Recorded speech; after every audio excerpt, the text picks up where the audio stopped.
We're studying God's system of government. Now, today, I need to warn you in advance, is going to be controversial. You may want to shut it off right now. Just go do something else, okay? We're going to kick a few dogs as we walk by today. How does God want it done? We'll be in 1 Samuel chapter 9, if you want to get in your Bible there. There are two basic philosophies of life which influences everything you do: creation or evolution. If creation is true, God created the place and he owns it and he decides what's right and wrong. He makes the rules and he tells us what to do. Simple enough, right? Now, if evolution is true, there's no God. There's no such thing as right and wrong. And the strongest survive, which we'll get into here in a minute. In 1 Samuel chapter 9, there was a man of Benjamin. Benjamin was one of the 12 tribes. Remember, Abraham had Isaac. Isaac had Jacob and Esau. Jacob had 12 sons and 1 daughter. Those 12 sons of his became known as the 12 tribes of Israel because Jacob's name got changed to Israel later on. That's another long story back in Genesis. So anyway, there was a man of Benjamin, so he's from this tribe of Benjamin, which actually was the smallest of the tribes and had the smallest amount of land designated to him. The guy's name was Kish, the son of Abiel, the son of everybody else. I don't care. Okay, a mighty man of power. And he had a son whose name was Saul, a choice young man and a goodly. Whenever you see that phrase, he was a goodly, that means he was handsome. In today's English, it would be handsome, good-looking guy, okay? You know, like me, right? Back maybe 30 years ago. And there was not among the children of Israel a goodlier person than he. So he's the handsomest guy in the nation. From his shoulders and upward, he was higher than any of the people. This is a tall guy, head and shoulders above everybody else. So the asses of Kish, Saul's father, were lost, and Kish said to his son, Saul his son, "Take now one of the servants with thee, arise, go seek the asses." We would call them donkeys today. And he passed through Mount Ephraim and passed through the land of someplace, and they found them not. Then they passed through some other place and another place, and they didn't find them. Okay, you can read all the hard names yourself. So they took a circuit around trying to find the donkeys that are lost. When they were come to the land of Zuph, Saul said to his servant that was with him, "Come, and let us return, lest my father leave caring for the asses and take thought for us." He says, "Dad's going to forget about the donkeys and worry about us. We've been gone too long." Oh, lessons to learn. Saul wisely realized his dad was now getting worried about them, and which is, people are much more important than possessions anyway. You should always let others know where you are and that you're safe. If a husband or wife doesn't do this, the other will worry. Kids need to keep parents informed. How many of you parents have ever had to worry, "Where's my kid? He hadn't reported in. I don't know where he is." Husbands and wife, where's your husband? "I don't know. He won't tell me." Yeah. I try to always be someplace at all times. So far, I didn't always know where it was, but I've always done it. Okay. And he said unto him, "Behold, now there is in this city a man of God." So Saul and his servant are going around looking for the donkeys, and the servant says, "Hey, in this town we're at, there's a man of God." Isn't that great? I think every town ought to have a man of God, somebody you can go to for advice and wisdom to say, "What do I do?" You need somebody. Everybody needs somebody in their life you can go to for counsel. Maybe you need counsel on mechanics. I got people I can go to. "Hey, the car's doing this. What do I do?" You know, I got people I go to for health issues, people you go to for financial issues. You ought to have somebody you can go to lead you in God's word. There's a man in the city, a man of God. He's an honorable man. All that he saith cometh surely to pass. Now let us go thither. Peradventure he can show us our way that we should go. Then said Saul to the servant, "But behold, if we go, what shall we bring the man?" You know, if you're going to go for advice, normally you got to pay him something, don't you? If you go to a mechanic to get your car fixed, don't you normally pay him for his advice or his fixing the car, or a financial planner or a marriage counselor or whatever? What shall we bring the guy? For the bread is spent in our vessels, and there is not a present to bring the man of God. What have we? We don't have anything to give him. Lessons to learn. Some people have a good reputation for giving good advice. Do you have wise counselors you can bounce ideas off of? Bible says where there is no counsel, the people fall. But in the multitude of counselors there's safety. It's always wise to get lots of advice. You don't have to take any of it, but at least get lots of advice on stuff. And the servant answered Saul and said, "Behold, I have here a fourth part of a shekel of silver." I don't know how much that's worth. Let's call it $10. He said, "Hey, Saul, I got $10. that I will give to the man of God to tell us our way. Lessons to learn. It's common courtesy if someone offers you good advice, you help meet their financial need. Don't doctors do that? Lawyers, financial, marriage counselors, they get money for their advice. Fair enough. Okay. And then said Saul to his servant, well said, come, let us go. So they went into the city where the man of God was. And as they went up the hill to the city, they found among young maidens going out to draw water, and said unto them, is the seer here? And they answered them and said, he is. Behold, he is before you. Make haste now, for he came today to the city, for there is a sacrifice of the people today in the high places. Now, in the old days, they would call the preacher or the pastor or the spiritual counselor a seer. He could see what God wanted him to do. That was just the name they called him. Okay. And as soon as he be come into the city, ye shall straightway find him. Behold, he goeth up to the high place to eat, for the people will not eat until he come, because he doth bless the sacrifice. It just so happens Samuel had gone to that city to offer a sacrifice, which is not a coincidence. God told Samuel, go there to do this. God told Saul to come this way, and they're going to meet up here in a minute. Afterward, they eat that were bidden.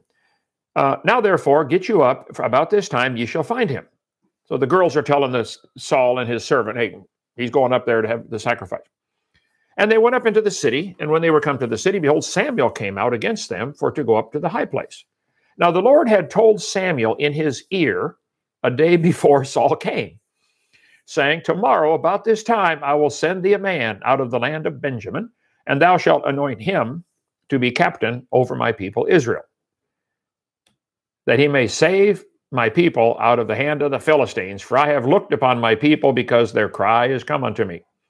And when Samuel saw Saul, the Lord said to him, behold, the man whom I spake to thee of, this same shall reign over my people. Lessons to learn. If you seek counsel from a real man of God, it might be God will whisper in your solution to your problem in his ear. How many have ever gone for counsel and you said, wow, I wish I'd have thought of that sooner. That's perfect. God whispered in Saul's ear, in Samuel's ear, hey, Saul's coming. He's the one I want you to anoint. I want God to speak to me in my ear, in my mind, somehow. Talk to me, guide me, Lord. Okay. Maybe God will give you a dream or a still small voice or some kind of special instinct. Anyway, then Saul drew near to Samuel in the gate and said, tell me, I pray thee, where the seer's house is. And Samuel answered Saul and said, I am the seer. Go up before me unto the high place. For ye shall eat with me today, and tomorrow I will let thee go, and will tell thee all that is in thine heart. As for thine asses that were lost 3 days ago, set not thy mind on them, for they are found. Don't worry about the donkeys you're looking for. They found them. They're back home. Forget it. On whom is all the desire of Israel? Is it not on thee, and on all thy father's house? And Saul answered and said, am not I a Benjamite, of the smallest of the tribes of Israel? And my family the least of all the families of the tribes of Benjamin? Saul's thinking, why do you want me? I come from the smallest tribe there is. I got a little bitty family, come from a little bitty tribe. Who am I? Wherefore then speakest thou so to me? Lessons to learn.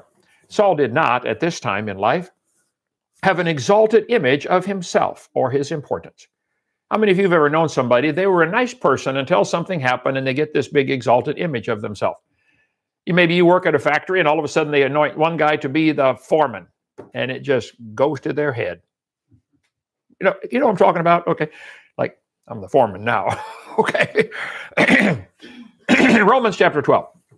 For I say, through the grace given unto me, to every man that is among you, not to think of himself more highly than he ought to think, but to think soberly according as God hath dealt to every man the measure of his faith. Be careful how you look at yourself. I'll get to that in a minute. The next few chapters, we're going to see that Saul got an exalted image of himself. But right now in chapter 9, he's fine. But once he gets anointed to be king, something crashes inside of him. I've seen it happen to so many people. Anyway, then Samuel said to Saul, stay, I will tell thee what the Lord has said to me this night. And he said unto him, say on. And Samuel said, when thou wast little in thine own sight, this is chapter 15 coming ahead. So in chapter 9, he's fine. By the time we get to chapter 15, Saul said, or Samuel said, Saul, remember when you were little in your own sight? You didn't think of yourself as somebody hot stuff, did you? Only took 6 chapters and he went bad. How do you see yourself? Look in the mirror and think, I'm a lion. Other people, no, I'm a poor little kitty cat. Self-confidence. How do you see yourself? How's this one? The old grandma in the wheelchair still sees herself as a young princess. Yeah, with the hourglass figure. Okay. Kitty cat says, I'm a lion. Okay. The internet's full of this kind of stuff. How do you see yourself? Attitude is a little thing that makes a big difference. And it's good to have an okay image of yourself, but be careful because that can ruin you. How do you see yourself? Are you a pawn or a king? Our peacocks out here are 100% dumb. They sit in front of that mirror and look at themselves for a long time. It's the craziest thing. They cock their head back and forth. Vanity is vanity, saith the preacher. Vanity of vanities, all is vanity. They stare at themselves for hours. What do they call this? You go in the bathroom, you got the sink and the little cabinet there. What's that thing called? The vanity. How did it get named that? You got to wonder, don't you? Okay.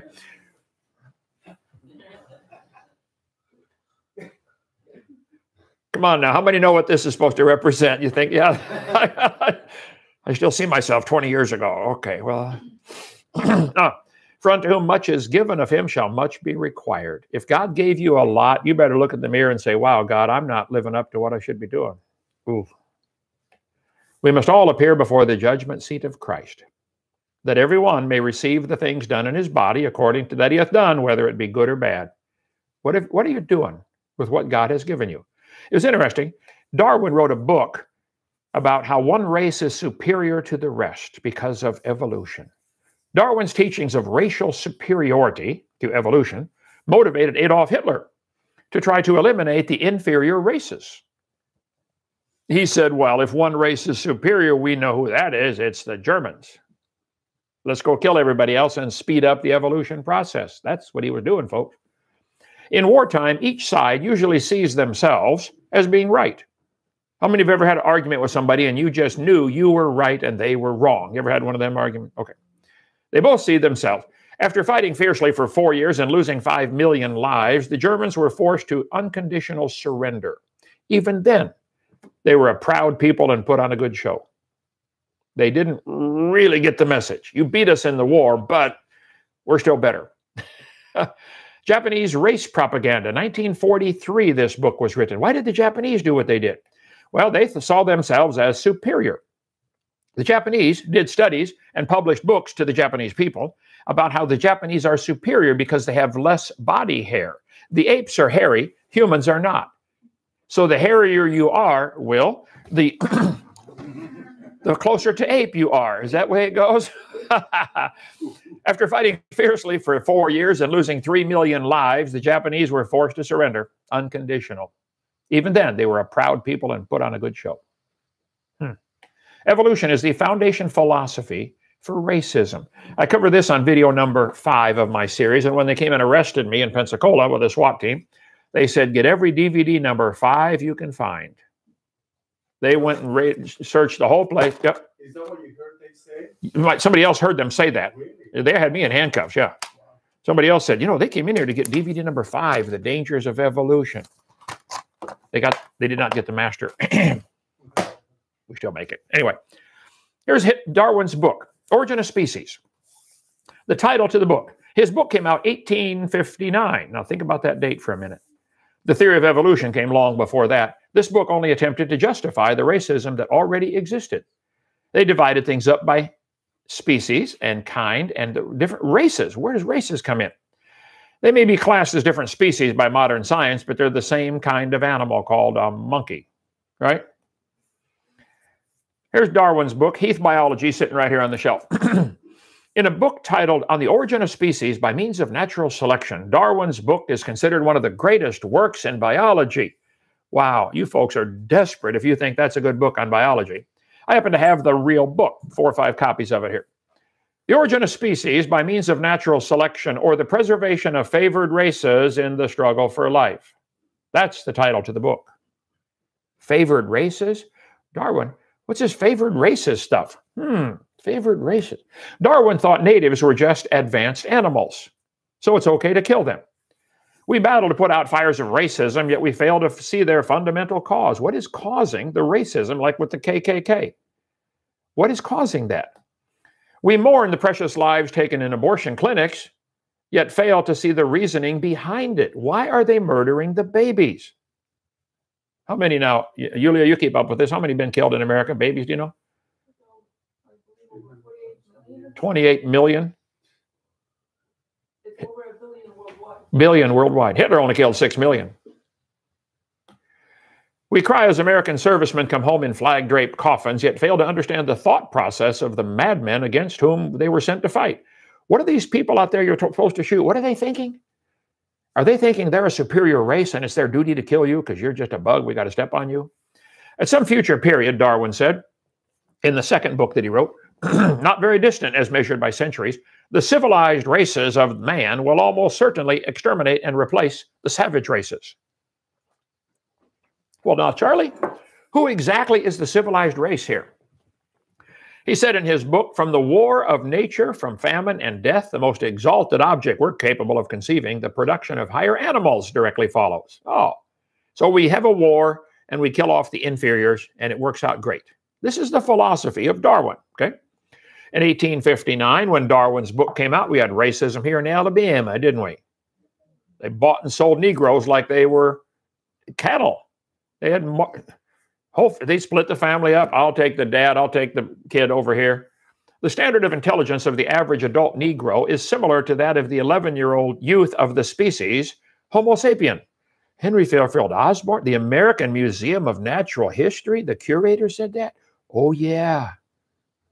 He believed in evolution, and it ties right in with racism. Stephen Gould said biological arguments for racism might have been common before 1850, but they increased by orders of magnitude following the acceptance of evolutionary theory. Thomas Huxley was called Darwin's bulldog. He said, no rational man who's cognizant of the facts believes the average Negro is the equal, still less the superior of the white man. Now, these are they don't mention these racist comments now, but you can read the books right here, folks. They still promote these guys as great scientists and brilliant people who helped advance the cause of evolution. Charles Kingsley said the black people of Australia, exactly the same race as the African Negro, cannot take in the gospel. They cannot understand how to be saved. There's no sense sending a missionary there. They can't be saved.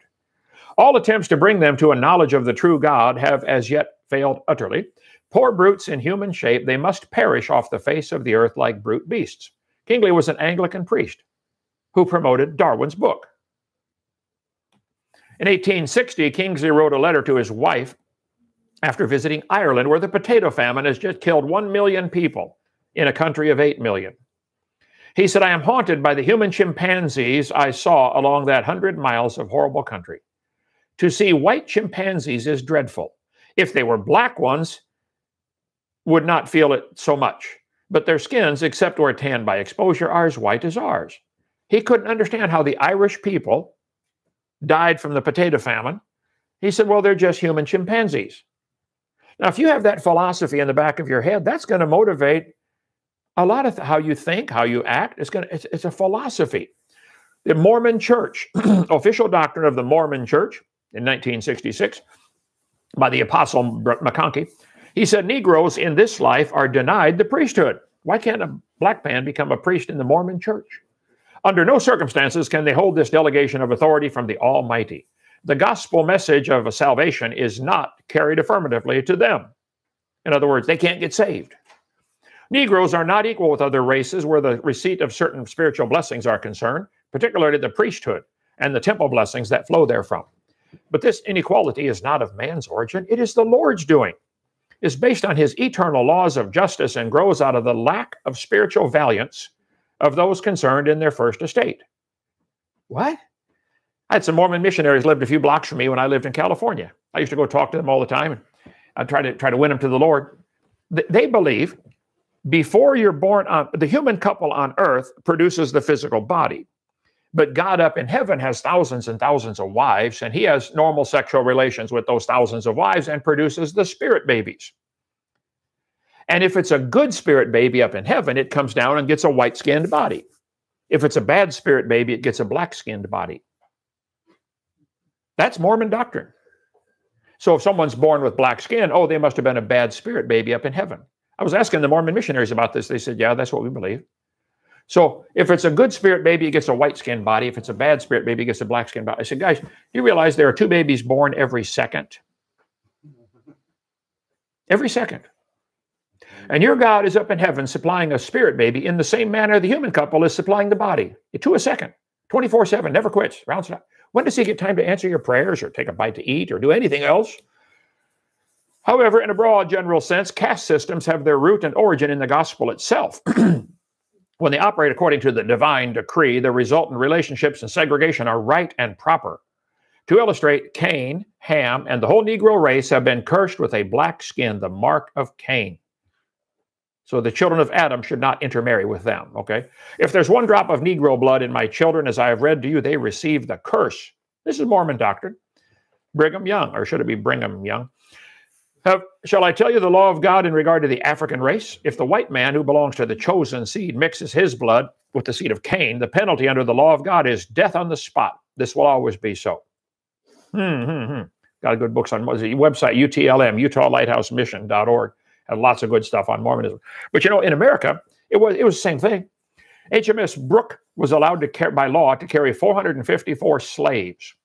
This diagram shows how she carried 451, how to pack them in like cargo. On one voyage, she carried 609 slaves before the law was passed. 20% died on each trip. Pack them in like sardines, sail across the ocean. It's cargo. You lose 20%, oh well, bring them over here and sell them. That's what they were doing, folks. One guy who brought in, he figured about 20,000 people he brought into slavery, got saved, and wrote the most famous song in the world. Anybody know the name of that one? Amazing Grace, How Sweet the Sound, written by a former slave ship owner. Some leaders taught that the Aborigines were not as evolved as the white man. They said Aborigines have bigger jawbones, and that's evidence for evolution. Some leaders taught they were not as evolved. They would shoot the Aborigines just to collect the jaws to prove evolution. The mental life of savages rises little above that of higher mammals, especially the apes, with which they are genetically connected, genealogically connected. Their intelligence moves with the narrowest bounds, means they're not too smart, and one can no more or less speak of the reason than that of those more intelligent animals. These lower races, like the Vedas or Australian Negroes, are psychologically nearer to the mammals, apes or dogs, than to civilized Europeans. We must therefore assign a totally different value to their life. Ernst Haeckel, don't you guys that believe in evolution think he was a great scientist? You do, don't you? Yeah, I know. They would capture them, chain them up, and sell them as slaves. At the beginning of the white settlement, there were an estimated 300,000 Aborigines settled all over Australia. Aborigines were viewed by the settlers as primitive, savage, and unchanging. How many saw the movie Quigley Down Under? What did they bring him over there to do? Shoot the Aborigines. Yeah. In addition to warfare killings, water, flour, and sugar were poisoned, and diseases, smallpox, measles, influenza, were deliberately introduced to try to kill off the Aborigines. Anyway, you can read all about that on my video, see it in my video number 5, which is why they don't like that video number 5. Okay. Racism in Australia. Wow. What's this? Now, let's see. New South Wales missionary was the horrified witness to the slaughter by mounted police of a group of dozens of Aboriginal men, women, and children. 45 heads were then boiled down, and the best 10 skulls were packed off for overseas. The Smithsonian has 33,000 sets of human remains in their basement to prove the theory of evolution. They'll say, look, the brow ridge is bigger. They might have got it from an Aboriginal 100 years ago. Eugenics. There was a large eugenics movement in America until World War II broke out. Galton was Darwin's cousin. Eugenics, the study of agencies under social control that improve or impair the racial qualities of future generations. Let's improve the race. Okay. Edward Conklin, professor at Princeton University, said every consideration should lead those who believe in the superiority of the white race to survive, to strive to preserve its purity, to establish and maintain the segregation of the races. For the longer this is maintained, the greater the preponderance of the white race will be. New York, 1912, New York Times became a champion of the eugenics cause and calling it a wonderful new science. Eliminate the inferior races. Eugenics. Check out eugenicsarchive.org. Unnatural selection. American scientists played a key role in the shameful history of eugenics. From Discover magazine, 2003. In time, these ideas gave rise to the American laws that empowered doctors to sterilize people they judged to be unfit to pass on their genes. As a result, black estimates, 60,000 people were sterilized in the United States over the course of the 20th century. The doctor said, that one's inferior, make them infertile or they can't make babies. Perhaps most chilling, though, were the ways in which American eugenics influenced their German counterparts. I've studied with great interest the laws of several American states concerning the prevention of reproduction by people whose progeny would, in all probability, be of no value or be injurious to the racial stock, Adolf Hitler said. American Indians suffered the same fate, though. 1904, St. Louis World's Fair, 2,000 primitive people were put on display.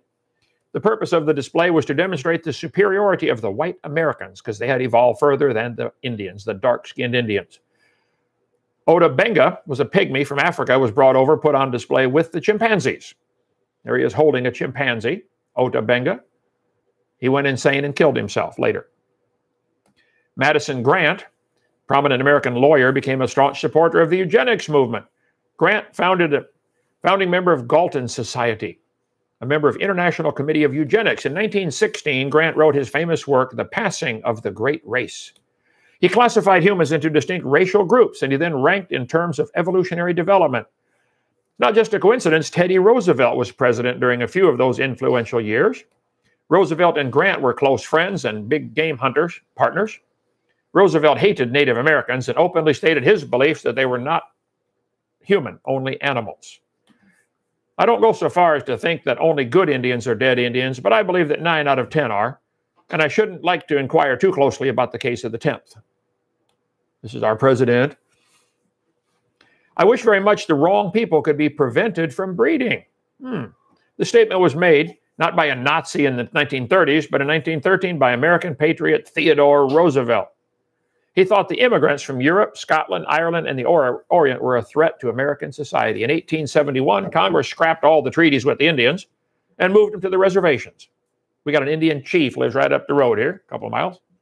Many of the tribes were forced to move. How many have ever heard of the Trail of Tears, where they forced them to move to Oklahoma? 1/3 of them died along the way as they forced them to move.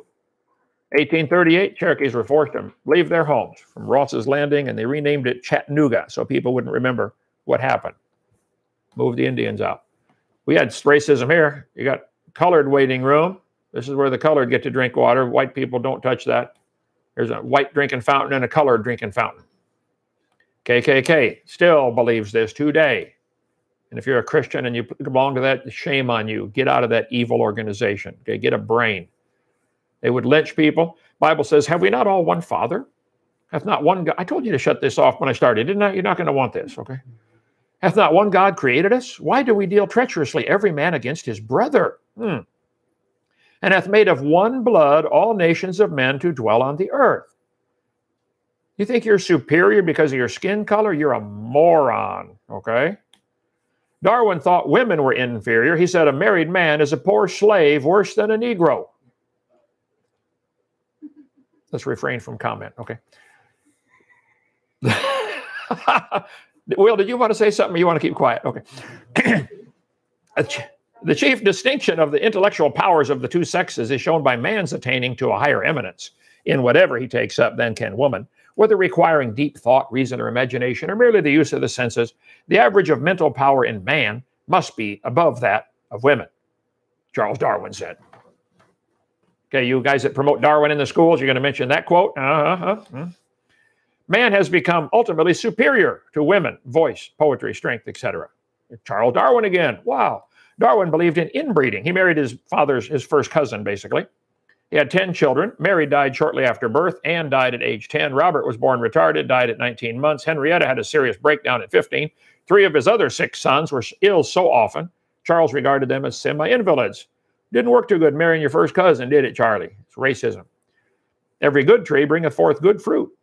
This tree of evolution has brought forth all kinds of corrupt fruit like Nazism, racism, communism, socialism. I cover all that in my video 5, which is why they don't like that. Romans 12. Don't think of yourself more highly than you ought to think. The Germans thought they were a superior race. They really had an image of themselves, and it caused them to do some bad things.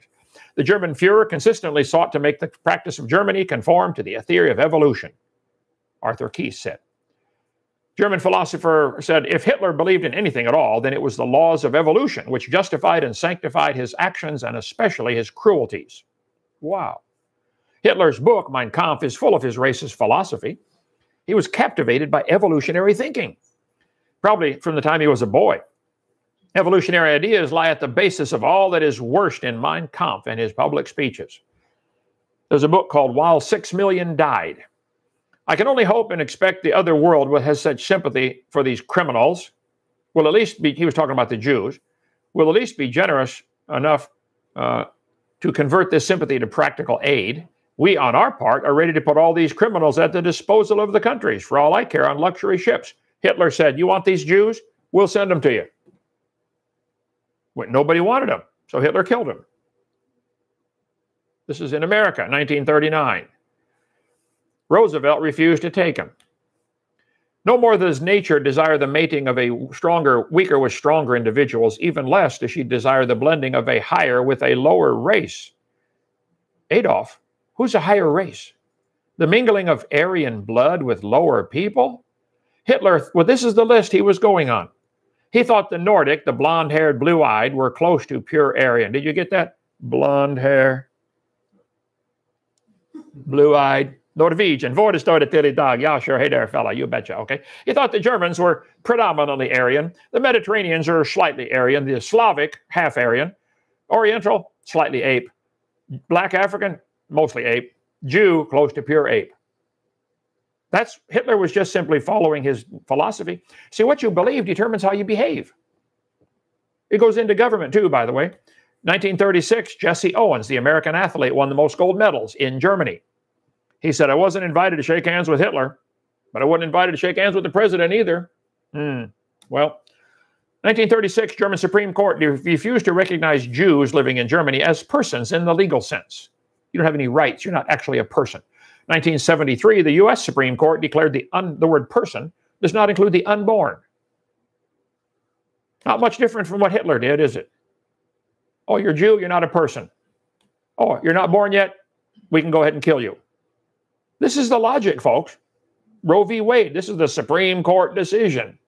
Our wonderful Supreme Court. So when Hitler's guards did mean things to the Jews, like hang them up for hours by their arms backwards, try that for 2 seconds with your arms behind you, or starve them to death, or bake them in ovens and kill them. I went to Flossenburg concentration camp when I preached in Germany. Piles of shoes from those that were killed, piles of ashes as big as this room. There's a rally in Nuremberg. Hitler strove to make the individual feel small and expendable, and the cause seemed great. That's what the environmentalists are doing to your kids today. Oh, we all got to sacrifice to save the planet. Same philosophy. 1938, Time magazine voted Hitler as Man of the Year. Check it out. Hitler understood the importance of indoctrinating the youth of Germany, get the young people to believe Aryan philosophy.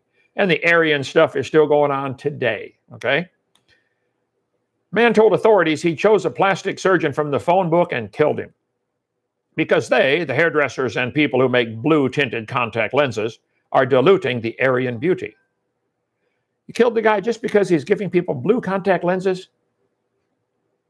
Well, yeah, we might think they're Aryan. Oh, okay. Hitler stressed and singled out the idea of biological evolution as the most forceful weapon against traditional religion. I regard Christianity as the most fatal, seductive lie that ever existed, Hitler said. There's a difference between those who look on their fellow beings as common creatures of a common creator and those who look upon them as a conglomerate of biologicals and chemicals. Hey, you evolutionists out there, are you just a conglomerate of chemicals, biologicals, or are you created by God? Now, the Jewish Talmud teaches this also, not the Bible. They teach non-Jews are to be exterminated because they're inferior. The Jew is superior race. All Gentile children are animals in the Talmud.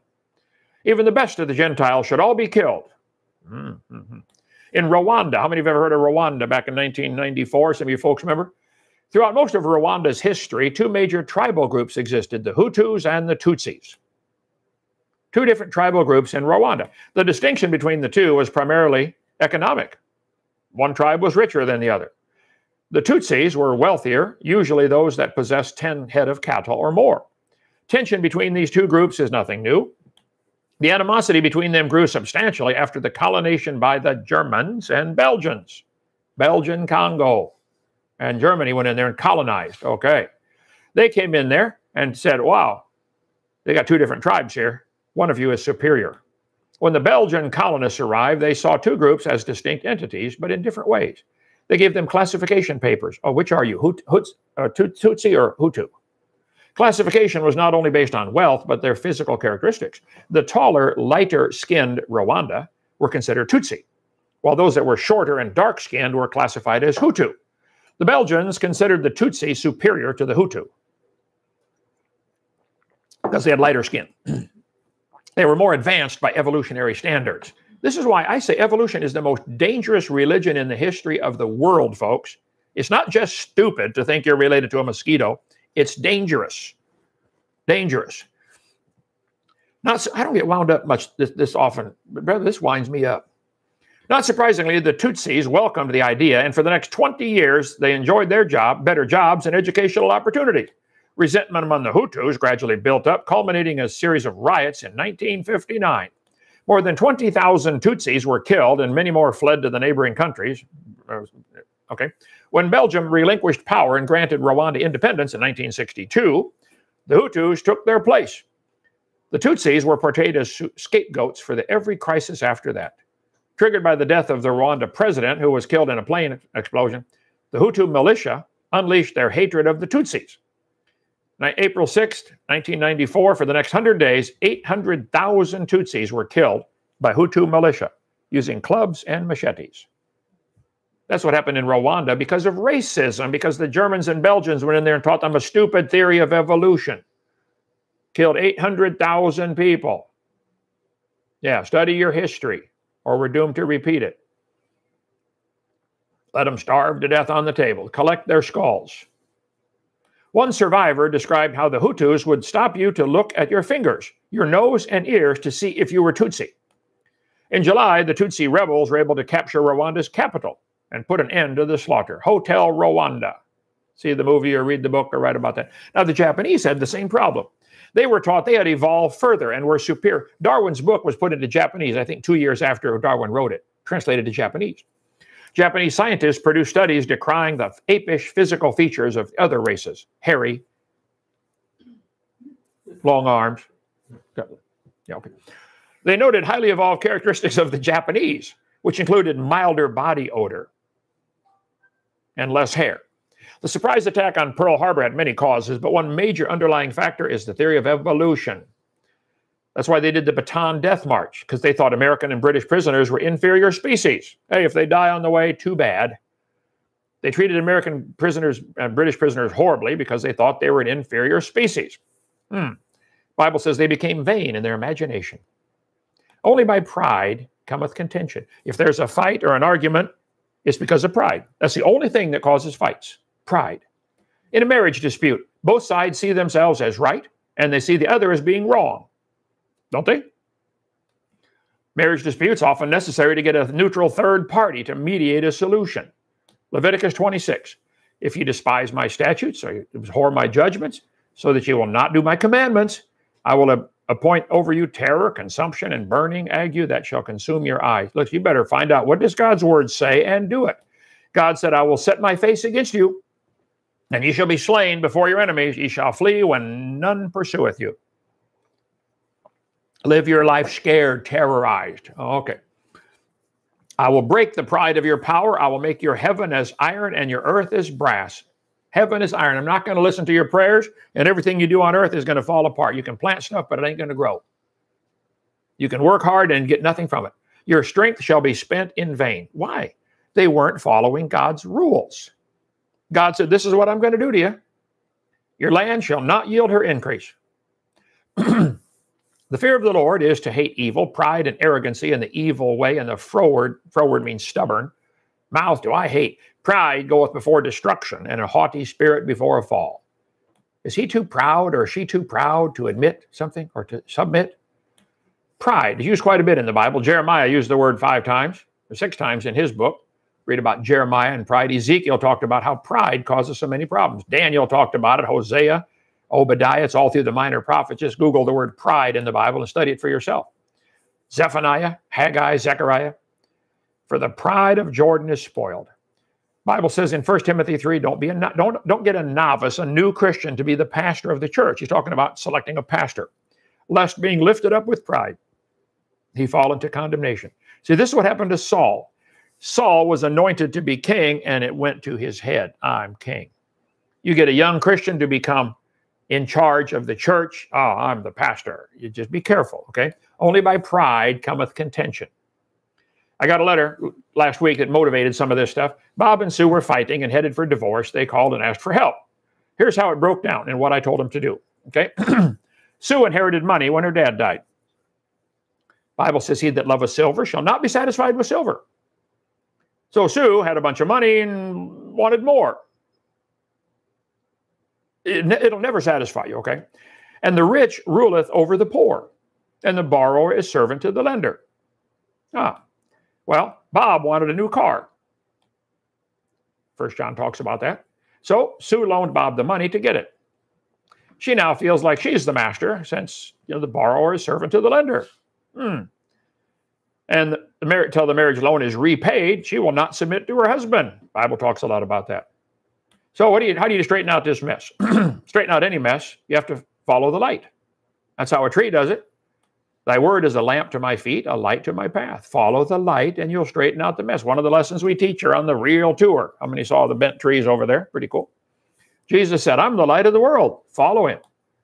My son, if thou be surety for the strange, for thy friend, if thou hast stricken thy hand with a stranger, if you took out a loan, if you made an agreement, you shook hands, deliver thyself, go humble thyself, give not sleep to thine eyes, deliver thyself as a roe from the hand of the hunter. I said, Bob, sell the car, pay back the money ASAP.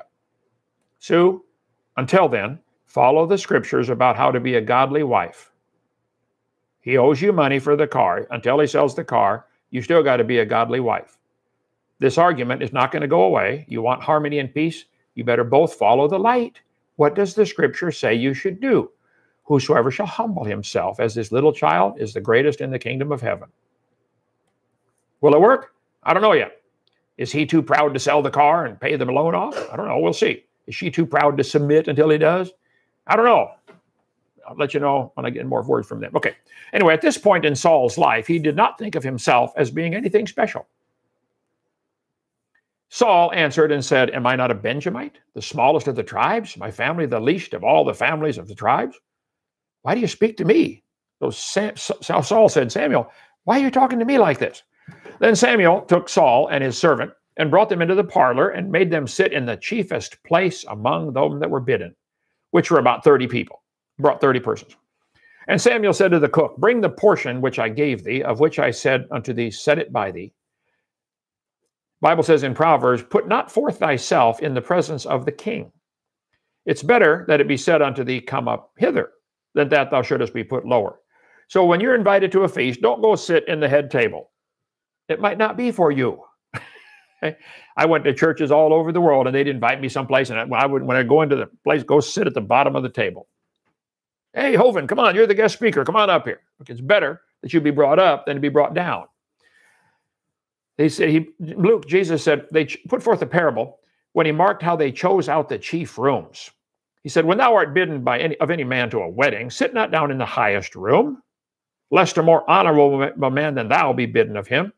And he that bade thee come and say, give this man place. You move, let this guy sit here. Anyway, that's the concept you live by, okay?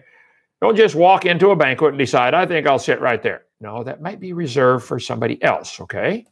That may not be your spot, okay? Don't go sit in the highest place, or don't go sit there. They might invite you up for there, but that's different, okay? Anyway, if you humble yourself, you'll be exalted. If you exalt yourself, you'll be abased. Anyway, Isaiah said, look unto me and be saved, all the ends of the earth. I'm God. There's none else. He said, unto me, every knee shall bow. You better keep yourself humble before God. God, show me from this book what I should do, and I will try to do it. Oh, yeah? That might involve humbling yourself. Why dost thou judge thy brother, or why dost thou set it not thy brother? We shall all stand before the judgment seat of Christ. It's written, as I live, saith the Lord, every knee shall bow and every tongue shall confess. And every one of us shall give account of himself to God. And you atheists and evolutionists, you will humble yourself before God one day. I promise you. We'll see. So tall, handsome Saul had a sweet, humble spirit. What a rare combination. How many of those bodybuilders do you know that have the giant muscles have a sweet, humble, godly spirit? How many of the beauty queens, in the pageants, how many of them have a sweet, humble, godly spirit? How many super rich bazillionaires do you know that have a sweet, humble, godly spirit? And the cook took up the shoulder and gave it to Saul, and at this time he said, it had been kept for thee. So Saul did eat with Samuel that day. And when they were come down from the high place unto the city, Samuel communed with Saul upon the top of the house. So here's the prophet, the man of God, who's been studying the Bible all his life, says, Saul, let's go sit down and talk. That would have been a cool conversation. And they rose early. It came about the spring of the day, so they talked all night. Samuel called Saul to the top of the house, saying, up, that I may send thee away. And Saul arose, and they both went out, both of them, and he and Samuel abroad. And as they were going down to the end of the city, Samuel said to Saul, bid the servant pass on. Now, the guy you came with, tell him keep walking. And he passed on. But stand thou still a while, that I may show thee the word of God. And that's where the chapter ends. Lessons to learn. Saul did not have an inflated image of him importance when he started. But he was the tallest man in the kingdom. He was humble, had a submissive attitude, a servant's heart. Question, are you submissive to God? If God shows you from this book, will you do it? Children, obey your parents. That's what it says. You submissive to your husband? You submissive to your boss? You submissive? Is your heart lifted up? Are you stiff-necked or proud? We'll cover more on that next time.